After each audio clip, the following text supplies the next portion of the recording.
The human brain is 60% fat.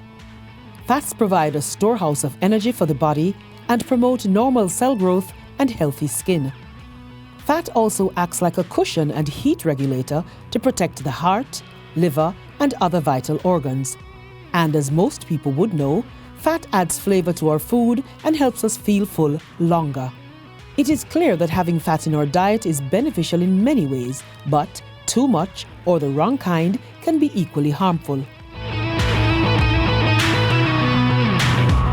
Fat is a source of essential fatty acids which help the body absorb vitamins A, D, and E. There are 3 types. Monounsaturated and polyunsaturated fatty acids are both considered good fats.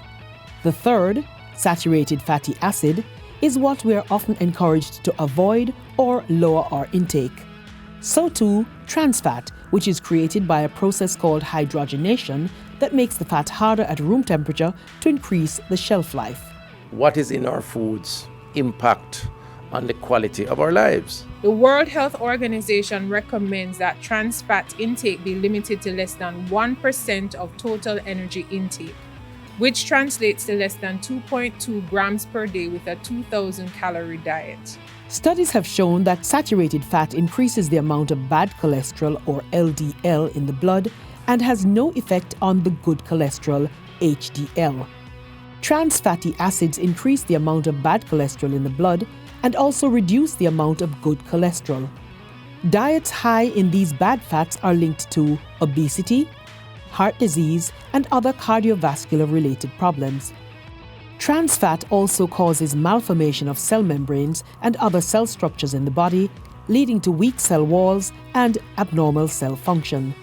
They are not recognized by enzymes and can cause neural degeneration and diminished brain function.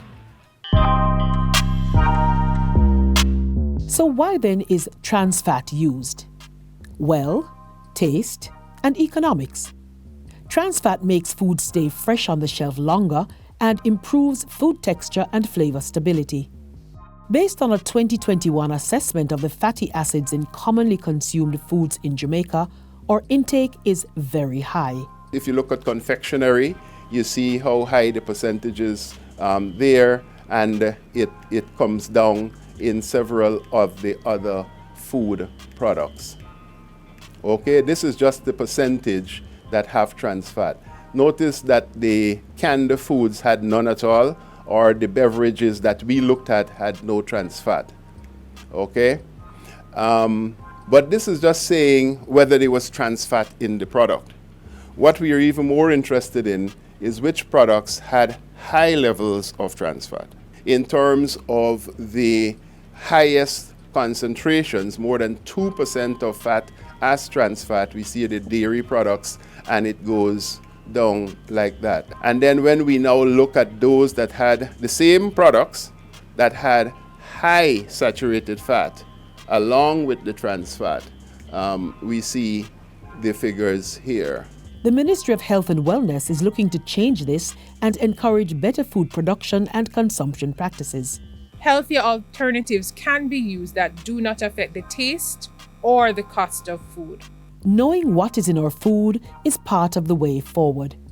It is a lifestyle change to come through education, product reformulation, regulation, food labeling, and monitoring.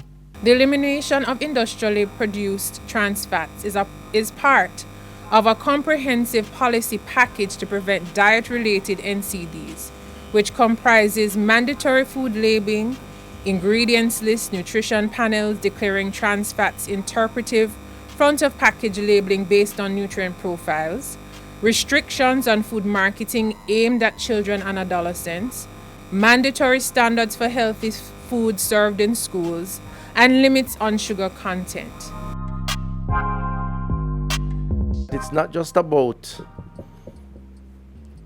our resolve to do the right thing to consume what is in our best interest. That in and of itself is a challenge, because we have to now nudge, encourage, motivate, and in some instances legislate, I believe, certain types of actions to encourage better quality of life from a nutrition consumption standpoint. I think it is essential to advocating in the first instance for voluntary compliance as an immediate response.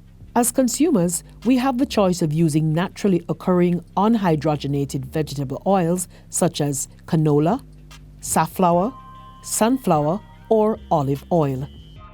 We can also limit red meat and choose lean cuts. It is also recommended that we steam, boil, or bake foods instead of cooking them in fats or oils. Another approach is to choose low-fat dairy products, poultry, and fish, and purchase processed foods made with unhydrogenated oils rather than partially or hydrogenated vegetable oils or saturated fats. Use soft margarines as a substitute for butter and choose soft margarine over the harder stick forms. Limit consumption of commercially fried foods and baked goods made with shortening or partially hydrogenated vegetable oils. Not only are these high in fat, but it is also likely to be trans fat. And cut back on foods high in dietary cholesterol. Let's eat healthy and live well.